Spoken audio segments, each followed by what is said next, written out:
তদন্তর মাধ্যমে সুষ্ঠু বিচার এবং সর্বোচ্চ যারা এখানকার হত্যাকাণ্ডের সাথে জড়িত ওদের আমরা ফাঁসি চাই। তো আসলে মামলা করার জন্য প্রথম থেকেই উদ্যোগ নিয়েছিলাম, কিন্তু দেশের পরিস্থিতি খারাপ হওয়ার কারণে আমরা এই মামলা ইনক্লুড করতে পারিনি। এখন আমরা একটা সুযোগ পেয়েছি, হ্যাঁ, এই কারণে আমরা মামলা দায়ের করতে ইচ্ছুক। ছাত্রদের মাধ্যমে আমরা যাদেরকে আসামি দায়ের করেছি এবং যারা বাকি আছে ওদেরকেও আমরা অন্তর্ভুক্ত করব এই মামলায়।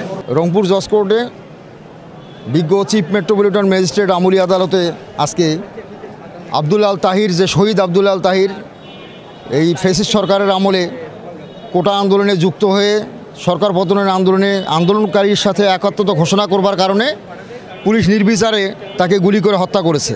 টোটাল 41 জন আসামির বিরুদ্ধে মামলা দায়ের করেছেন।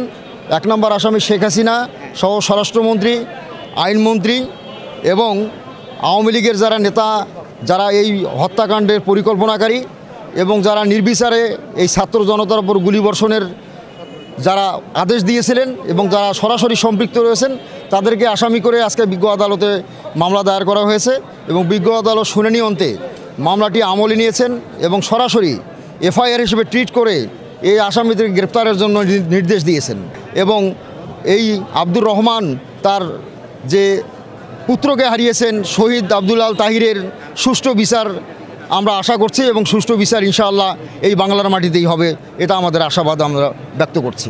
আপনারা সকলেই জানেন 19/7 সন্ধ্যা 6:30 পুলিশ এখানে কোটা আন্দোলনকারী সহ আম জনতার উপরে নির্বিচারে গুলি করে। এই গুলিতে মেরাজুল ইসলাম নামে এক ভ্যানে ফলমূল বিক্রি করে ফল ব্যবসায়ী এই ছেলেটি ওই গুলিতে আহত হয়ে রংপুর মেডিকেল কলেজ হাসপাতালে মৃত্যুবরণ করেন।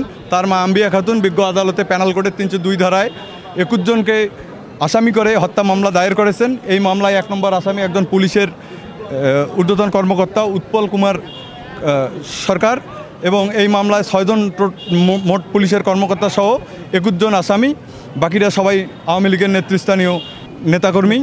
250-টিরও বেশি ডিজাইন অপশন নিয়ে ওয়ালটন স্মার্ট ফ্রিজ, বোঝে আপনার প্রয়োজন। যে বাদী আদেশ হয়েছে মামলাটা থানা প্রেরণ করা হয়েছে ট্রিট ফর এজাহার এফআইআর। এখন থানা তদন্ত করবে এবং এই পাশাপাশি আসামি গ্রেপ্তার করবে। বাদী পক্ষের যে আকাঙ্ক্ষা হচ্ছে বিজ্ঞ আদালত থেকে তারা ন্যায় বিচার পাবে ইনশাল্লাহ।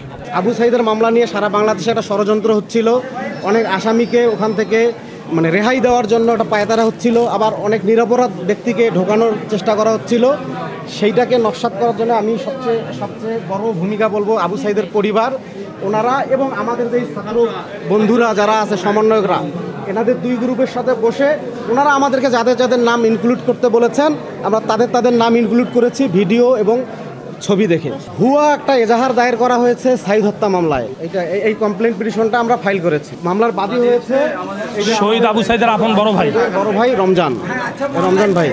আসামি হয়েছে ওনাকে গুলি করা থেকে শুরু করে যারা, যেমন আমির আলী, সুজন চন্দ্র রায়, পোমেল বড়ুয়া, আরিফুজ্জামান, আল ইমরান হোসেন, মারুফ হোসেন, আবু মারুফ হোসেন, রাফিউল হাসান রাসেল, মশিউর রহমান, আসাদুজ্জামান মণ্ডল, বিভূতিভূষণ রায়, রবিউল ইসলাম, ধনঞ্জয় কুমার টগর, বাবুল হোসেন, শামীম মাহফুজ, মনিরুজ্জামান, আব্দুল বাতেন, আবদুল্লাহ আল মামুন সহ আরও 30-35 জন অজ্ঞাতনামা আসামি।